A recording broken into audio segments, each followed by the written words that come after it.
అంటాడు ఆయన. ఆయన నిజంగా చిన్నప్పుడు నేను బర్రె గిట్ల గరిచిందో నాకు అర్థం కాదు. ఆయన ఏంది పిచ్చి పిచ్చి మాటలు ఒక్కొక్క రోజు ఒక్కొక్క మాటలు మాట్లాడుతారు. ఆయన పోలికనే బర్రె పోలిక అనుకుంటే కూడా ఆయన మాటలు కూడా బర్రె బ్రెయిన్ ఉందా లేదా? నువ్వు పిల్లలు రక్తం తాగి స్కూళ్ళు కట్టి దోసుకొని దాచుకొని ఇలా రాజకీయం రాజకీయాన్ని కొంటున్నావు నువ్వు. రాజకీయాన్ని కొంటున్నాడు మల్లారెడ్డి గారు. మాట్లాడితే ముఖ్యమంత్రి గారిని ఎట్లా పడితే అట్లా కామెంట్ చేస్తున్నావు. నీ స్థాయి తగ్గట్టు మాట్లాడు మల్లారెడ్డి గారు. ముఖ్యమంత్రి గారు అంటే గౌరవి, ఆ పదానికి గౌరవి. రేవంత్ రెడ్డి గారిని ఏకవచనం సంబోధిస్తున్నావు. దున్నపోతు, ఓ దున్నపోతు నీకే చెప్తున్నా, దున్నపోతు వ్యవహారాలు చేయకు. నువ్వు గోవాలో హోటల్ కాకుండా ఏమైనా చేసుకో, గోవాలో హోటల్ పెట్టుకో, క్యాసినో పెట్టుకో, నీ బతికేది కదా.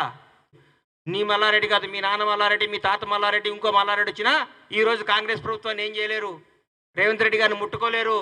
మీరు గుర్తుపెట్టుకోండి. దయచేసి చెప్తున్నా, కాంగ్రెస్ ప్రభుత్వం అద్భుతంగా పరిపాలిస్తుంది. ఇంకో 2 గ్యారెంటీలు ఇస్తుంది. రేవంత్ రెడ్డి గారు 20 గంటలు పనిచేస్తున్నాడు.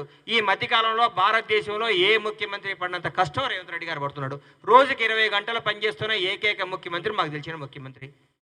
ఆయన పెట్టిన ఆఫీసర్లే తెలుస్తుంది సార్ ఆయన ఎంత గొప్పోడో.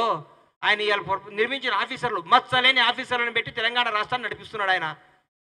ఆయనకు ఇంటెన్షన్ ఉంటే, ఇంకో స్వార్థం ఉంటే ఐఏఎస్లు కాని వాళ్ళని, ఐపీఎస్లు కాని వాళ్ళని మీరు పెట్టినారు కదా, అమయ్ కుమారుల్ని, అట్లాంటి శరత్లని, అట్లాంటి వాళ్ళని పెట్టి రాష్ట్రం నడిపించుంటాడు కాదు. ఆయన నిజాయితీకి మారుపేరు. నేను స్టేట్మెంట్ ఇచ్చిండు, పోలీస్ పనిలో ఏ రాజకీయ ప్రమేయం కానీ ప్రలోభాలు కానీ ఉండవని చెప్పిండు. గజగజలు ఆడిస్తున్నాడు రాష్ట్రాన్ని. ప్రజలందరూ కూడా రేవంత్ రెడ్డి గారిని చూసి ముక్కు మీద వేలేసుకుంటున్నారు. మేము ఇంత అద్భుతంగా ఉంటుందా రేవంత్ రెడ్డి గారి పరిపాలన మాకు తెలియదు అనుకుంటున్నారు. గర్వపడుతున్నాం రేవంత్ రెడ్డి గారి నాయకత్వంలో మేమందరం పనిచేస్తున్నందుకు. కాంగ్రెస్ కార్యకర్తగా గర్వపడుతున్నాం మేము ఈరోజంతా. ఎక్కడ పోతుందండి మీరు? ఎందుకు మాట్లాడుతున్నారు? ఈరోజు చెప్తున్నా, బీఆర్ఎస్ పార్టీ అనేది నిజంగా ఇక లేదు, రాదు, రాబోదు కూడా.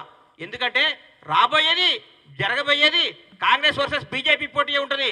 మిమ్మల్ని మర్చిపోయాం, మీ శకం ముగిసిపోయింది.